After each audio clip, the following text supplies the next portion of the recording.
성경에 우리가 가장 본받고 싶어하는 사람은 다윗입니다. 다윗은 참 용기가 있고 힘이 있고 또 두려움이 없는 사람이었습니다. 그는 수많은 전쟁을 치루었고 또 아주 어렸을 때는 아무도 앞으로 나갈 수 없는 그 골리앗 앞에 혼자 나가서 당당히 싸워 이긴 용기 있는 사람이었습니다. 이 다윗이 한 가지 두려워하는 것이 있었어요. 다윗은 군대를 두려워하지 아니하고 사람을 두려워하지 아니했습니다. 다윗은 한 가지를 두려워한 것입니다. 그것은 다윗이 범죄하고 하나님 앞에 나단 선지자를 통하여 하나님께서 당신을 떠나실 것이다 라고 질책을 하실 때 그가 부르짖는 그 통곡의 소리 속에 나와 있습니다. 나로 주님 앞에서 멀리하지 마시고 주의 성령을 내게 거두지 마옵소서. 다윗이 두려워했던 것은 하나님의 신이 자기를 떠나서 자기가 하나님으로부터 버림받을까 봐 제일 두려워했던 것입니다. 수많은 전쟁이 그를 두렵게 한 것이 아니라 하나님의 신이 자기를 떠나면, 하나님으로부터 자기가 버림받으면 어떤 결과가 자기에게 오는가라는 걸 너무도 잘 알았기 때문에. 사울은 이스라엘 초대 왕으로 모든 사람들 가운데 가장 사실은 그 당시에 축복받은 사람이었습니다. 하나님께서 그를 왕이 될 수 있도록 모든 것을 축복하시고 백성들 앞에 하나님의 영을 부어주셔서 함께 해주셔서 그를 세워주셨습니다. 그런데 하나님의 신이 그를 떠나시게 되었어요. 사울은 이전에 자기가 아무것도 모를 때에 하나님께서 그를 세우셔서 하나님의 양인, 오늘 1절에 보면 그 백성 이스라엘이라고 말합니다. 하나님의 백성 이스라엘을 맡기신 것을 잊어버리고 자기가 이스라엘의 주인이요 왕인 줄 알고 그리고 그 영광에 도취되어 살았던 것입니다.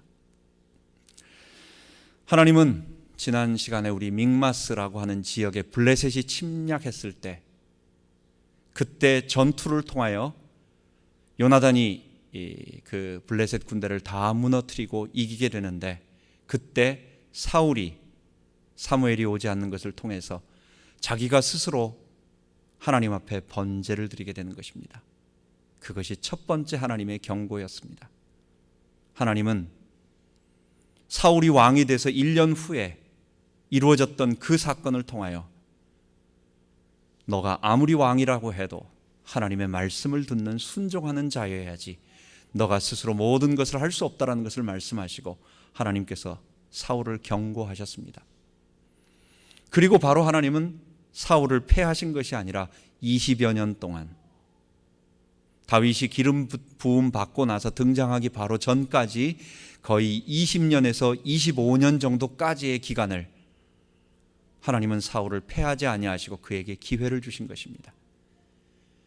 하나님은 그가 회개하고 다시 자기 백성, 하나님의 백성을 돌보는 목자로서, 양으로서 그가 돌아와서 하나님의 말씀을 순종하는 왕이 되도록 오랜 시간을 기다렸지만 또 그 기간 동안 사울이 하나님의 사역을 감당하도록 전쟁에도 함께 하시고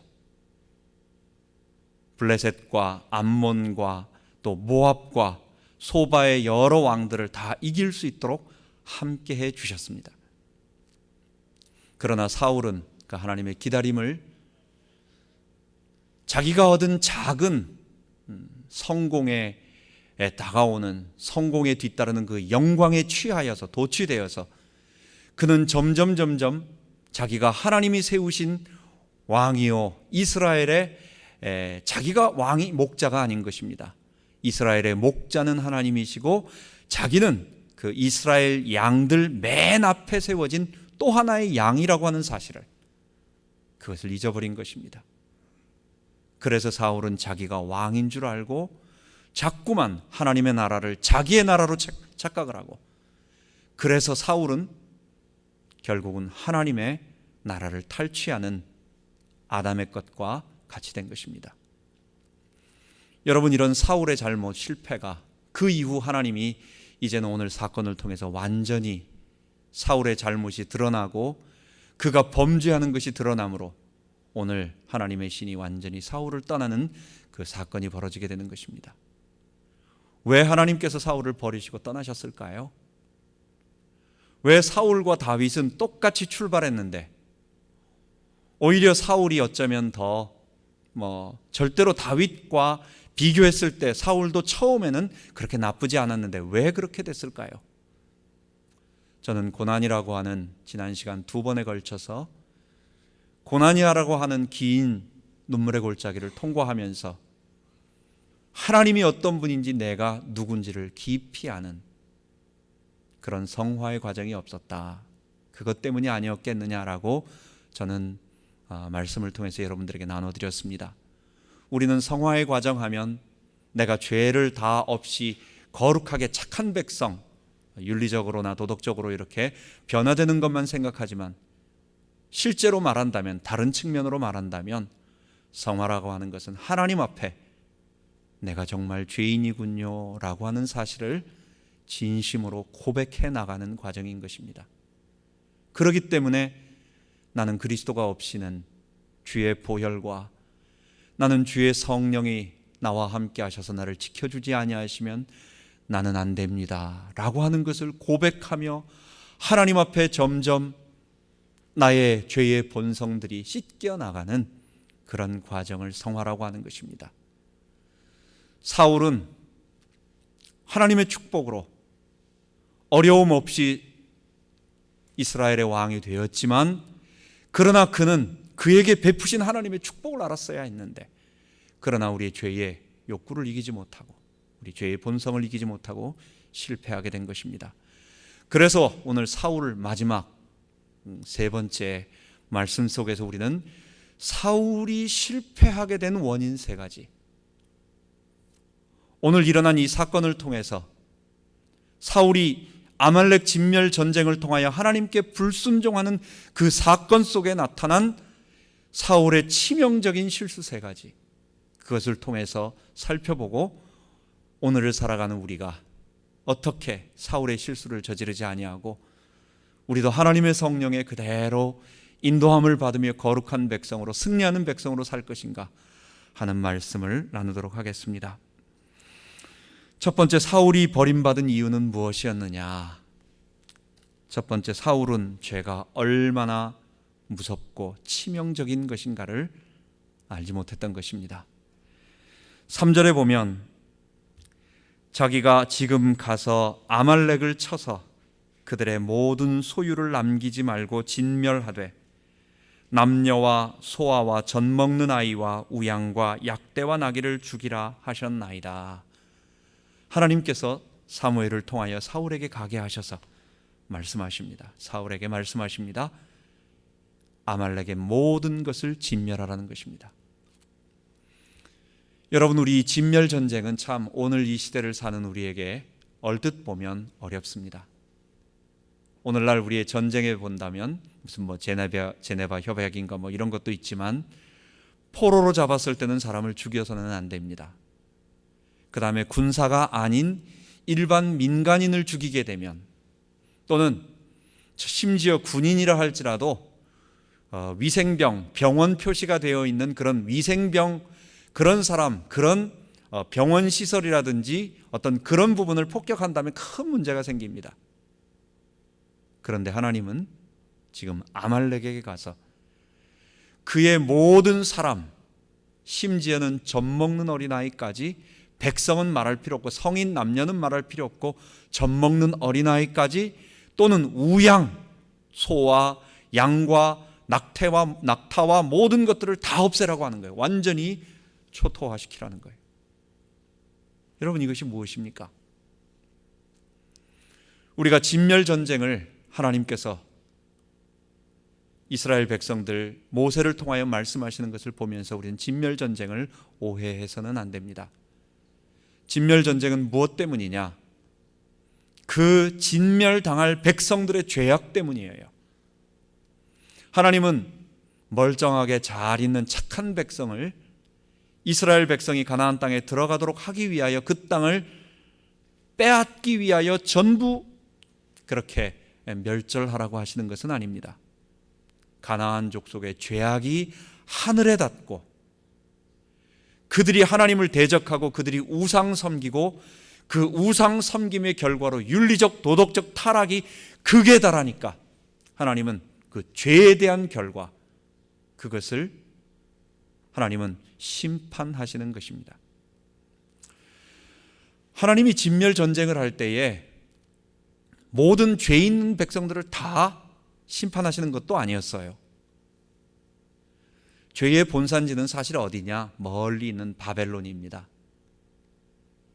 에덴 동산을 떠나서 인류가 시날 평지로 가서 거기서 바벨을 세우고 이제 거기서 정착하며 메소포타미아, 바벨로니아, 그 큰 도시가 이제 바벨로니아를 나라를 세우고 도시 바벨론을 세웁니다. 그래서 우리는 상징적으로 인류 최초의 문명, 그리고 인류의 모든 하나님 떠난 인류 문명의 원산지를 어디로 보느냐? 그걸 바벨론이라고, 요한계시록에도 말하는 음녀 바벨론이라고 말하는 것입니다. 여러분, 죄악의 시작은 거기였습니다. 오히려 갈대아 우르 바벨론이 훨씬 더 우상 섬기고 죄악을 많이 섬기는 것입니다. 여러분, 애굽은 어떻습니까? 애굽도 만만치 않아요. 거기도 온갖 죽은 자를 섬기고 스핑크스와 피라미드를 통해서 죽은 자들을 섬기는 그런 신화의 나라입니다. 죽음의 나라입니다. 거기는 무덤의 나라예요. 그런데 하나님은 바벨론을 멸절하라, 하나님은 애굽을 멸절하라 하지 아니하고 가나안 7족속, 가나안 족속과 그리고 오늘 특별하게 말하는 이 아말렉을 멸절하라고 하느냐? 여러분, 왜 그렇습니까?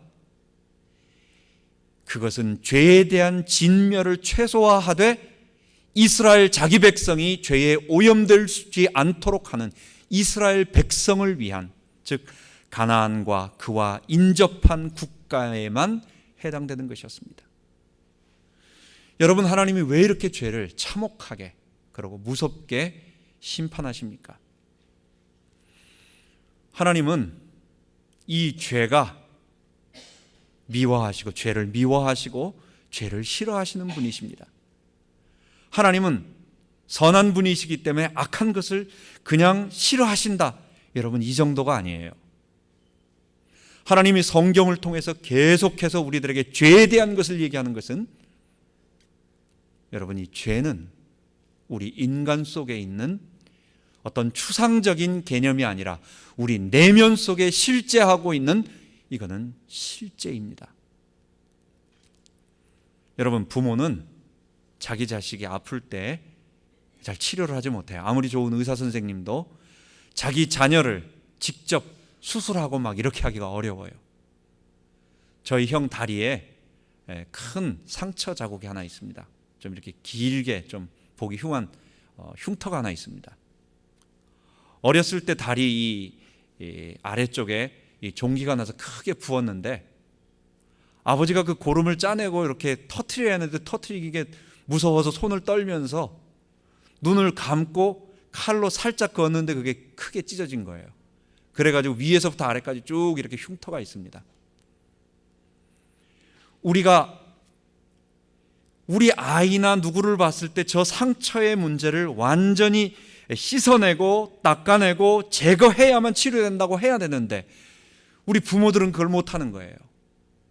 하나님이 인간을 보셨을 때 인간의 가장 근본적인 문제, 무엇 때문에 인간이 사는 곳마다 어떤 악의 실제들이 나타납니까? 이 죄라고 하는 것은 인간이 사는 모든 곳에 보편적으로 나타나고 있는 실체예요. 우리는 죄가 뭔지는 잘 안 보입니다. 죄가 가져다 준 결과인 악의 열매들을 보는 거죠.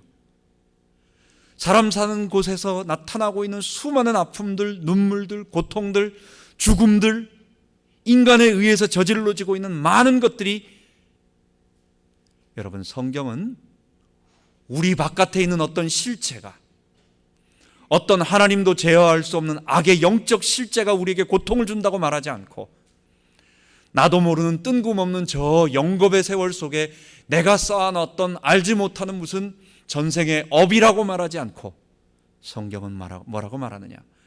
우리 인간 내면 속에 자리 잡고 있는 아담의 죄, 이 죄는 보이지 않는 이 아담의 본성으로 내 인격 전부를 장악해서 나를 변화시켜서 나를 오염시켜서 나를 삐뚤어지게 만들어서 평상시에는 멀쩡해요. 우리가 그냥 걸어갈 때 무슨 괴물처럼 보입니까? 안 그래요. 우리가 어떤 사람이 이렇게 고통당하는 거 볼 때 눈물을 흘리기도 하고 그에게 뭔가 도움을 주고 싶은 마음도 떠오르기도 하고 실제로 그런 일도 저지르는데, 그런 일도 직접 잘 베푸는데, 어느 날 어떤 상황 속에 내가 처하게 될 때 내 속에 있는 죄가 발동해서 이 사람은 전혀 이전에 사람들에게 드러나는 모습과 전혀 다르게 엉뚱한 엄청난 일을 행할 수 있다는 것입니다. 이게 인간입니다. 인간은 예측이 불가능한 거예요. 그 예측 불가능이 뭐냐? 못 배운 것이 아니고 우리의 감정 통제가 좀 덜한 것도 아니고 그것은 바로 우리 속에 있는 이 아담의 본성. 사람은 이성보다도 감성이 앞서고 감정이 훨씬 더 앞섭니다. 그런데 감정보다 더 먼저 우리는 우리의 본성을 이길 수 없는 것입니다. 하나님은 인간을 볼 때에 이 땅의 모든 문제는 다른 것이 아니라 우리 속에 있는 이 죄라고 하는 것. 그래서 하나님은 아말렉을 통하여 아말렉의 범죄, 이 아말렉이 참 악한 짓을 저질렀어요.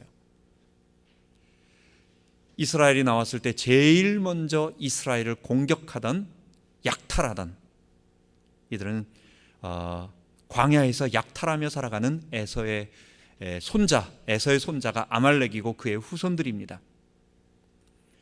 이들은 그래서 처음 광야에서 홍해를 건넌 이스라엘을 공격해서 처음 전투가 벌어진 것이 바로 이 아말렉이었습니다. 그리고 가데스 바네아에서 점탐꾼의 불신앙으로 인해서 40년 동안 광야를 이스라엘이 다니고 있는데, 방황하며 유리하고 있는 40년 광야 기간 동안 계속 이스라엘을 뒤쫓아오며 공격한, 신명기 25장에 보면 뭐라고 말하느냐? 아말렉이 너희 뒤를 쫓아오며, 그러며 이스라엘에서 힘이 약하여 뒤에 처진 자들, 약한 자들을 뒤에서 공격한 것을 기억해라, 잊지 말아라 라고 말합니다. 아말렉은 공격하는 방법이 군인과 정면 싸우는 것이 아니라 뒤에 이스라엘의 약한 자들을 골라가며 끝까지 괴롭혔어요. 이스라엘이 가나안 땅에 들어갔을 때 미디안과 합하여 이스라엘을 또 약탈하고 7년간 공격하고, 그게 바로 또 아말렉이었어요. 이렇게 아말렉은 이스라엘 군대, 이스라엘에 대한, 하나님 백성에 대한 공격과 위협을 일삼고 약탈을 하는 그런 괴롭히는 민족이었던 것입니다. 죄악의 민족이었던 것입니다. 그래서 하나님은 이 아말렉을 진멸하면서 죄가 얼마나 무서운 것인지, 하나님은 죄를 얼마나 미워하는 것인지, 그리고 너는 아말렉과 절대로 같아서는 안 된다 라고 말씀하시는 것이었습니다. 그런데 사울은 바로 이 아말렉을 그대로 놔둔 것입니다. 왜냐? 죄가 무엇인지 잘 몰랐고, 또 실제로 여러분, 아말렉이라고 하는 것이 지금 뭡니까? 우리 시대에 우리가 전쟁을 치루어서 싸워야 할 아말렉이 있습니까? 이것이 역사 속에 그리스도 온 이후에는 완전히 이제 우리가 무기를 들고 싸워서 물리적으로 무너뜨려야 할 그런 아말렉은 없습니다. 이제는 구약의 상징들은, 영적인 예표들은 다 그리스도에게서 완성되어서 우리는 모두 하나님 앞에 아담의 죄를 가진 죄인들이며 이제 그리스도 안에서 하나된 형제가 된 것입니다. 오늘 이 시대의 아말렉, 우리가 진멸해야 할 아말렉은 우리 속에 있는 죄와 또 우리의 죄로 말미암아 파생되어진 이 땅의 모든 악들로부터 그것들을 완전하게 깨끗하게 도말해서 우리가 거룩해 되기를 원하는 하나님의 말씀으로 받아야 되겠습니다. 두 번째, 사울은 재물에 대한 욕심과 명예심으로 사울은 이 죄의 노예가 된 것입니다. 8절을 보면, 9절을 보면 사울과 백성이 아각과, 이 아말렉의 왕이죠, 그 양과 소의 가장 좋은 것, 또는 기름진 것과 어린 양과 모든 좋은 것을 남기고 진멸키를 즐겨 아니하고 가치 없고 낮은 것을 진멸하니라. 하나님께서 아말렉을 진멸할 때는 모든 것을 다 진멸하는 것입니다. 소와 양은 말할 필요 없고 어린아이까지 깨끗하게, 죄라고 하는 것은 이렇게 처참하고 무섭다라고 하는 것, 그리고 너희가 그 죄를 조금이라도 용납하게 되면 그 결과 어떤 일이 벌어지는지 너희가 알아라 라고 하는 것으로 진멸케 하라고 했는데, 사울왕 그리고 사울왕과 함께 했던 백성들이 하나님의 명령을 어기게 되는 것입니다. 그것은 뭐냐? 거기에 들어가 보니까 좋은 짐승들이 있어요. 그 사람은 다 죽였어요. 사람은 자기들에게 별로 쓸모가 없으니까. 왕은 전리품으로 잡은 것입니다. 왜? 명예심 때문에.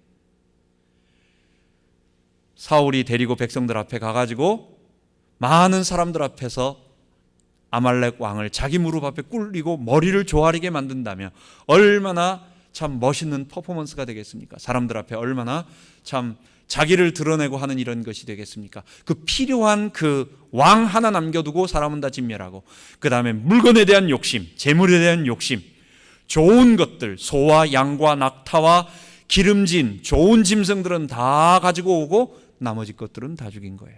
가치 없는 것들. 사울이 왜 그랬느냐? 사울은 쉽게 생각을 한 것입니다. 사울은 죄가 뭔지를 잘 몰랐던 것입니다. 우리 속에, 내면 속에 조용하게 담겨져 있지만, 그러나 조그만한 바이러스 하나만 들어와서 그 바이러스가 들어오기만 하면 점점 이것이 나를 완전히 잡아서 결국은 굴복시킨다, 병이 들게 만든다라고 하는 이 사실. 사실 아말렉에 소와 양, 심지어는 어린아이가 무슨 죄가 있고 그게 뭔 문제가 있겠습니까? 그것은요, 죄를 미워하시는 하나님, 그리고 죄가 얼마나 무서운 것인가를 알라라고 하는 하나님의 사인이었어요. 그런데 임의로 판단하고 그 죄를 너무 쉽게 만만하게 생각한 것입니다.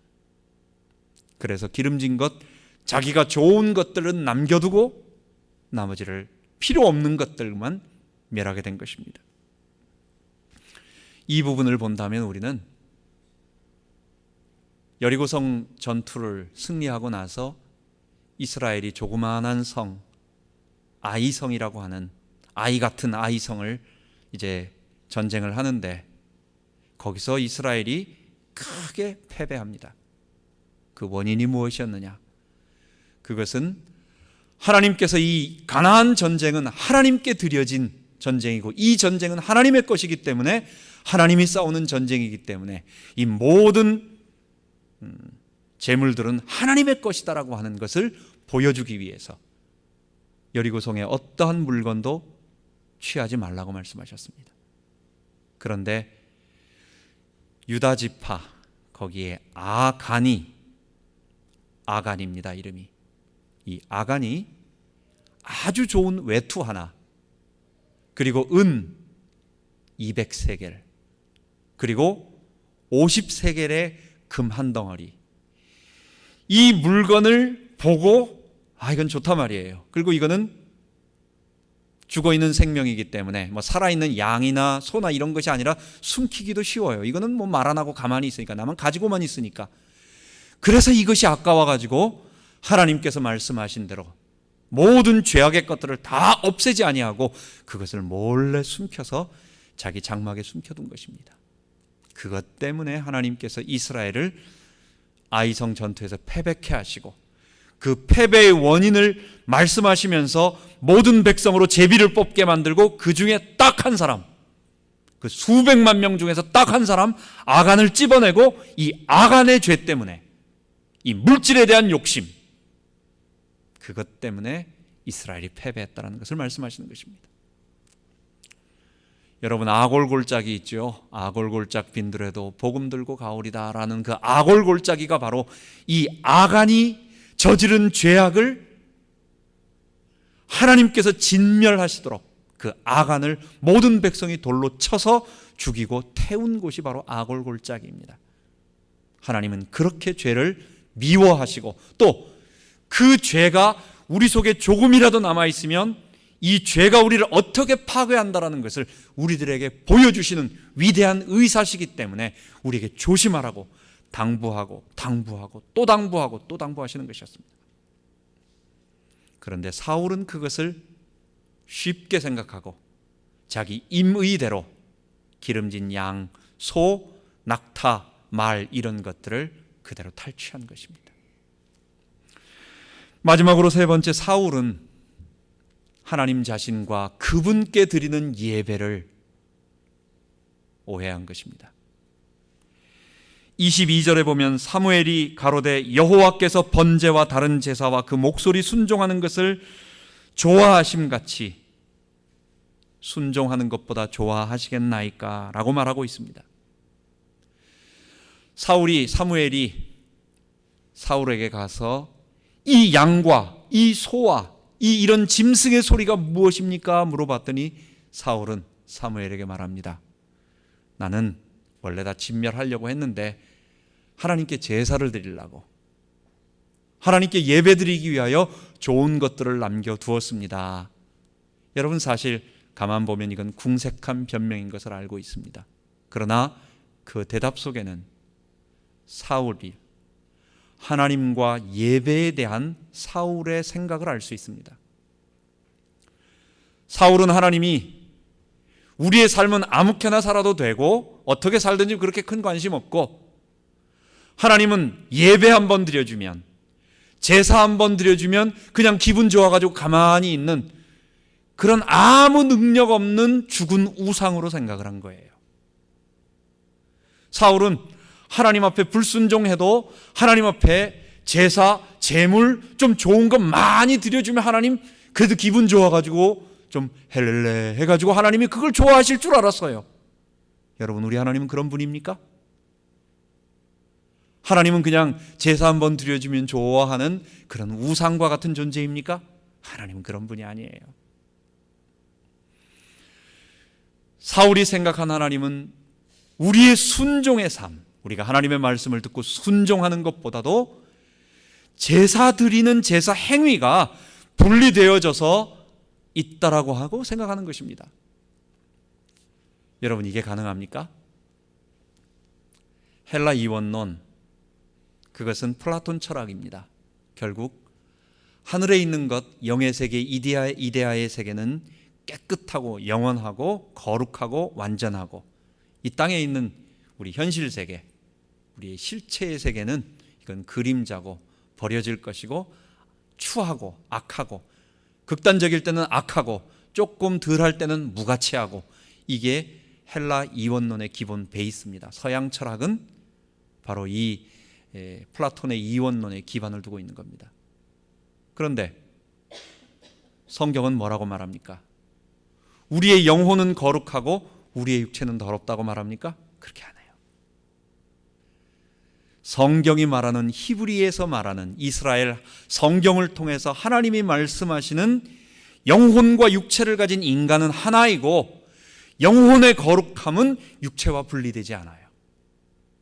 여러분, 우리 육체는 더럽고 죄로 오염돼서 지금 잠깐 더러워져 있지만 본래 모습은 어떤 거예요? 우리 거는 악한 게 아니에요. 더러운 게 아니에요. 잠시 죄에 오염되어 있을 뿐이죠. 우리는 우리 육체에서, 하나님이 주신 거룩한 육체에서 죄의 것을 다 닦아내고 씻어내고 거룩해 되어서 본래 것으로 회복하고, 범죄 이전의 것으로 회복하고, 그리고 다시 그것보다도 더 완전한 모습으로 완성하는 것, 그것이 우리의 구원입니다.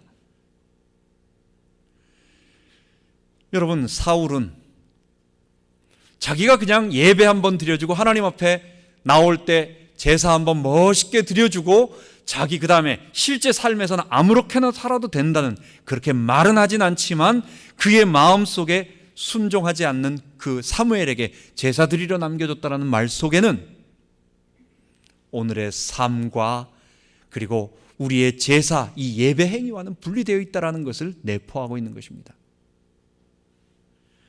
요즘 한국의 세월호를 통하여 많은 사람들이 알게 된 구원파라는 것이 있습니다. 그게 바로 이 내용입니다. 우리의 영혼이 구원받는다는 거예요. 우리의 영혼이 하나님의 말씀을 통해서 깨닫게 되고, 이게 영지주의에 나오는 것인데, 뭔가를 어느 날 마치 불교에서 말하는 것처럼 거의 기본이 같아요. 헬라 이원론, 거기에서 나온 영지주의, 그게 헬라 플라톤 철학의 바탕을 둔 거니까 어느 날 하늘에서 내려주는 신령한 지식을 탁 깨닫는 거예요. 불교도 마찬가지예요. 어느 날 깨달음이 내게 탁 임하는 거예요. 어느 득도의 세계로 탁 넘어가는 거예요. 깨닫는 거예요. 그게 고행을 통하느냐, 아니면 뭐 공부를 많이 하느냐, 아니면 뉴에이지처럼 어떤 주술 방식을 통해서 하느냐, 그러나 결국 도달하는 것은 깨닫는 거예요. 깨닫고 나오면 구원받고, 오늘의 삶은 내가 의인이기 때문에 내가 하는 행동은 절대로 죄가 될 수 없다라고 하는 것입니다. 여러분, 성경이 그렇게 말합니까? 그것이 가져다 준 결과가 무엇입니까? 그게 정말 성경이 말하는 기독교 진리입니까? 복음입니까? 아니에요. 복음은 우리가 하나님을 알고 하나님의 말씀이 우리 속에 들어오면 우리의 영혼이 거룩함 같이 우리 속에 있는 우리의 육체의 삶에서 죄가 벗겨져 가는 현상들이, 이걸 성화라고 말하잖아요. 이 거룩함이 우리 속에서 계속 나타나는 것입니다. 이것이 예배인 것입니다. 초대교회에 7교회가 있었습니다. 3개의 교회는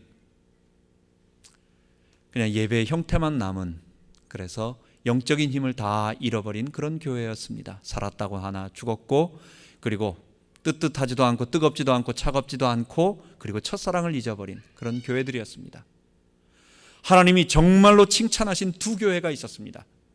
그 2교회는 하나님께서 적은 가운데서 믿음을 지켰다고 칭찬하시며 큰 축복을 주셨습니다.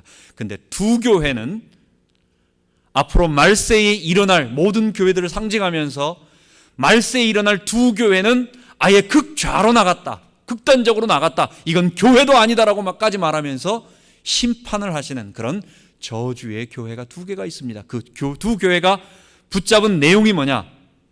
그게 버가모 교회와 두아디라 교회인데, 하나는 니골라당의 교훈을 받아들였다는 것과, 또 하나는 거짓 선지자, 거짓 선지 음녀 여자죠, 이세벨의 교훈을 받아들였다는 것입니다. 뭡니까? 니골라당의 교훈이 바로 영지주의입니다.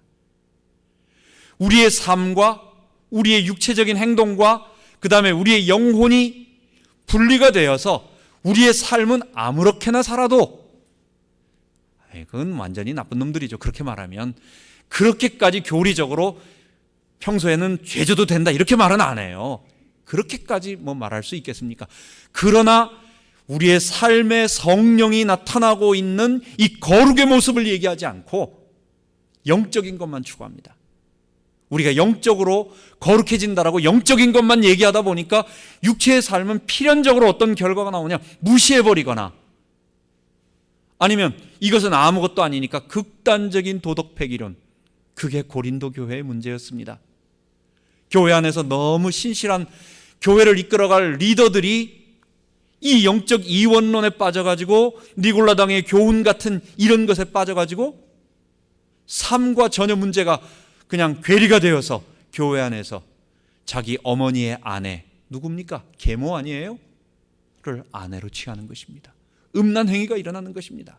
그래도 아무 문제가 없다고 행동하는 것입니다. 여러분, 오늘 우리의 삶을 한번 살펴보십시오.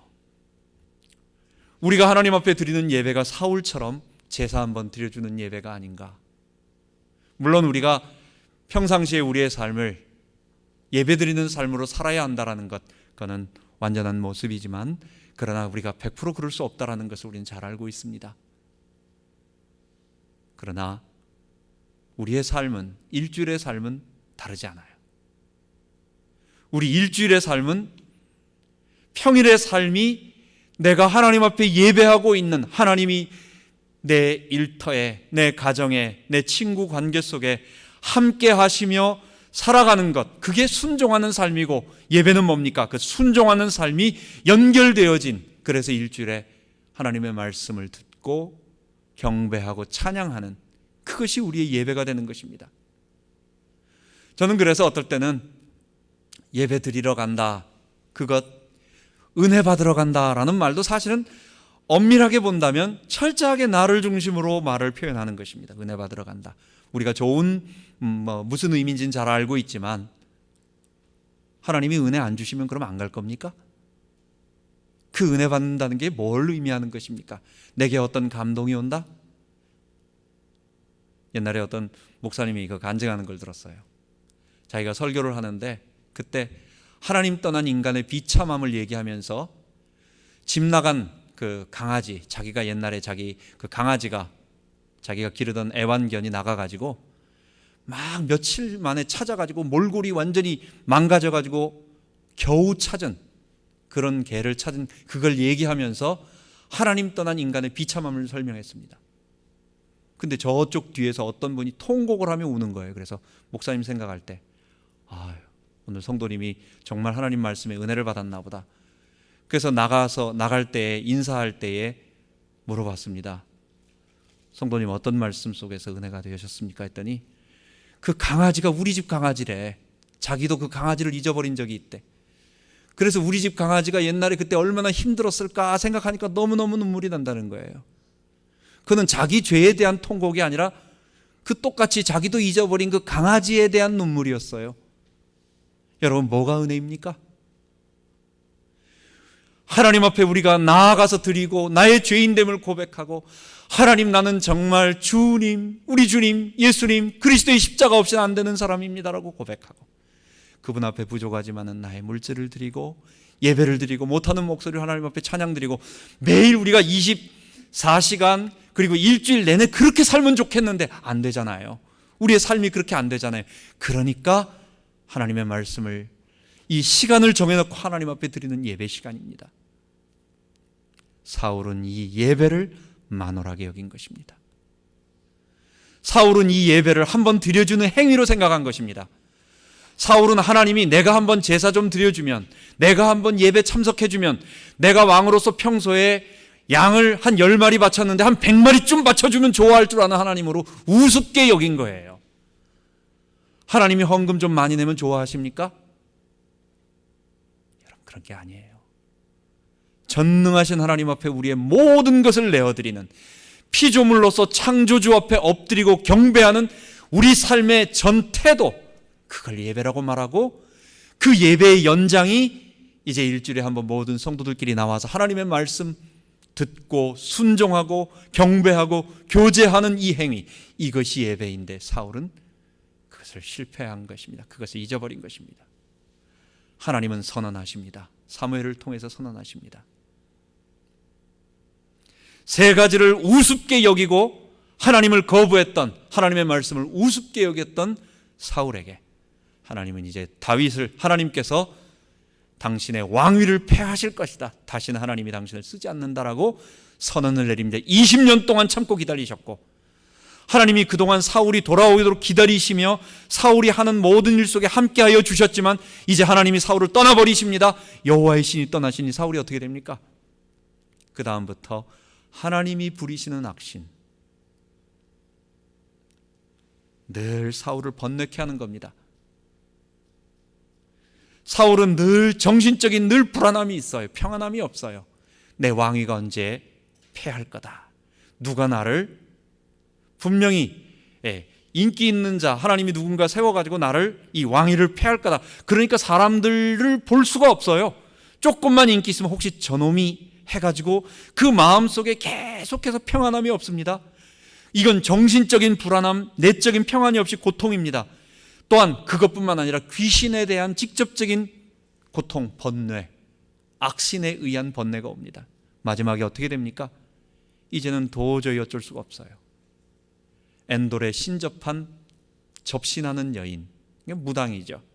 찾아가서 자기가 왕이라는 것 말하면 창피하니까 변장을 하고 찾아갔는데 거기 가서 비참하게 당신이 왕이라는 것 알려지게 되고 비참하게 되고, 그리고는 마지막 블레셋 전투, 길보아 산에서 전투가 벌어졌을 때에 거기서 비참하게 패해서